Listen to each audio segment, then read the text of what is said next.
Hi guys, আমি চলে এসেছি এখন জলপাইগুড়ি পাহাড়পুর তিস্তা ব্রিজে। তো গেছিলাম আমি ময়নাগুড়িতে।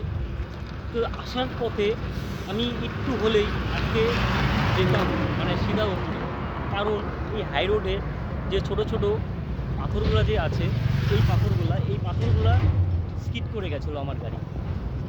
এই পাথরগুলো স্কিড করে গেছিলো আমার গাড়ি। এই সরকার তো আমাদের থেকে অনেক কিছুই নেয়, রোড ট্যাক্স নেয়, টোল ট্যাক্স নেয়, কিন্তু এই দায়িত্বগুলো কে নেয়?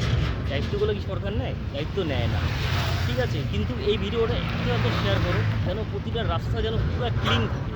রাস্তাটা রাস্তা যদি ক্লিন না থাকে তাহলে না, এমনি 90% অ্যাক্সিডেন্ট হয় রাস্তার জন্য।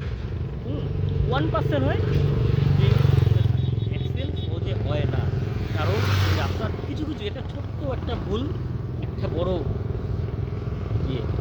দেখো, তোমরা দেখতে পাচ্ছ এই যে পাথরগুলা।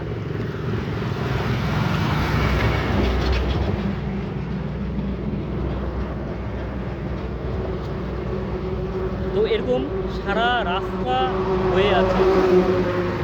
এই ভিডিওটা অনেক অনেক শেয়ার করো যেন এই ভিডিওটা সরকারের কাছে পৌঁছায়।